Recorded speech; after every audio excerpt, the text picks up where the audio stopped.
The Zacaton Cave Tragedy. What drives someone to explore the deepest, darkest places on Earth, knowing full well the risks that could lead to a tragic end?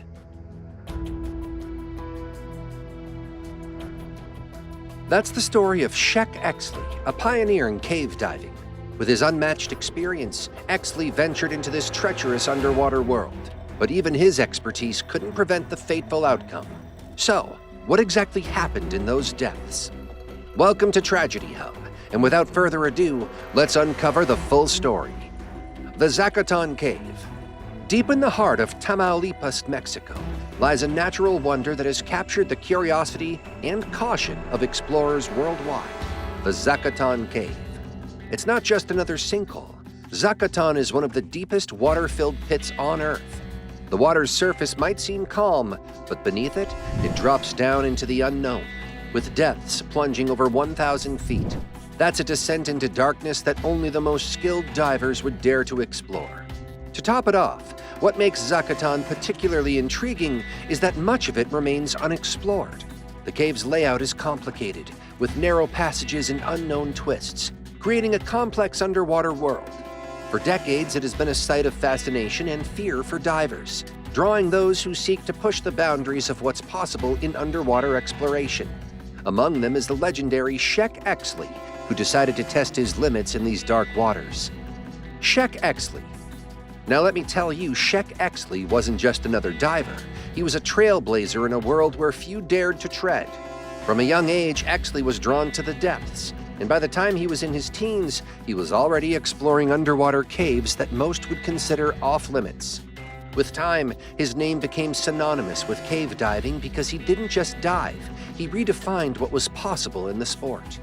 Over the years, he set records that seemed unimaginable, venturing into some of the deepest and most dangerous caves on Earth. What made Exley stand out wasn't just his skill, but his methodical approach to diving. He meticulously planned every dive, understanding the risks and challenges that came with each one. His dives weren't reckless, they were calculated. And so, before diving into Zacaton Cave, he had to first prepare. Preparation for the Zacaton dive. Shek and his diving partner, Jim Bowden, knew that to reach the depths they were aiming for, 1,000 feet or more, every detail had to be perfect. The dive required not just physical preparation, but also an intricate plan involving multiple gas mixtures and precise calculations. The challenge was immense. At such extreme depths, the risks were unprecedented, and there was no room for mistakes. Now the plan involved descending rapidly to minimize the time spent at dangerous depths, which in turn would reduce the need for prolonged decompression stops on the way back up. They decided on a descent rate of 100 feet per minute, aiming to reach the bottom in about 10 to 12 minutes. This fast descent was critical to their strategy, as even a minute at those depths could add hours to the decompression process. To combat the effects of nitrogen narcosis and high-pressure nervous syndrome, Exley and Bowden planned to switch between 6 different gas mixtures during the dive. Each mixture was carefully calculated to optimize the balance of nitrogen, oxygen, and helium at various depths. Over 30 tanks were prepared and strategically placed along their descent path, ensuring that they could make these switches smoothly and safely. On the other hand, let's not forget that the logistics of the dive were equally complex. Zacaton is a sinkhole surrounded by tall rock faces, so the team decided to enter the water from a nearby spring connected to Zacaton by a 600-foot tunnel. This approach allowed them to avoid the steep cliffs and give them a more controlled entry point. 2 weighted guide ropes were set up at the cenote, each marked with depth indicators and attached to tanks containing the specific gas mixtures needed at each stage of the dive. These ropes were their lifelines, guiding them down and back up through the darkness. As the dive date approached, Shek and Jim spent countless hours discussing every possible scenario. They practiced their descent and ascent routines repeatedly, ensuring that they were both physically and mentally prepared for the challenge. The team, which included support divers and their wives, Mary Ellen and Karen, also rehearsed their roles, knowing that their support would be crucial during the long and tough ascent. The stage was now set for a record-breaking attempt, one that Shek Exley hoped would be the crowning achievement of his legendary career. The fateful dive. On the morning of April 6, 1994, Shek Exley stood at the edge of Zuccotti, ready to take on what would be the most challenging dive of his career. He was calm, focused, and prepared. This was what he had been building toward for years. Alongside his friend and fellow diver Jim Bowden, they had meticulously planned every detail of the dive. Their goal was to reach a depth of 1,000 feet, a feat few could even consider. As they entered the water, the world above seemed to fade away, leaving only the task at hand. Jim led the descent, with Shek following just 10 seconds behind. The plan was simple: drop quickly to minimize the time spent at dangerous depths. They switched gas mixtures as they descended, each change calculated to combat the risks of nitrogen narcosis and oxygen toxicity. At first, everything went according to plan, but at 750 feet, Jim began to experience involuntary tremors, a telltale sign of high-pressure nervous syndrome. The descent had been faster than anticipated, and the helium in his mix was taking its toll. Jim looked over to Shek's rope, expecting to see his partner descending at the same pace. Instead, Shek's light continued downward, deeper into the abyss. At 900 feet, Jim's air gauges showed alarming discrepancies. His gas was depleting faster than expected. With his trembling worsening, he had no choice but to ascend. Meanwhile, Shek pushed on, determined to reach the target depth. But as Jim made his way up, the bubbles above Shek's rope stopped appearing at the surface, a sign that something had gone wrong. Back on the surface, the support team waited anxiously, watching the water for any sign of Shek. Minutes turned into an agonizing eternity, and when Shek's bubbles failed to reappear, the concern turned to fear. Jim surfaced, exhausted and shaken, only to learn that Shek had not been seen since his descent. The team knew they had to act. One of the support divers, Anne, quickly prepared to search for Shek.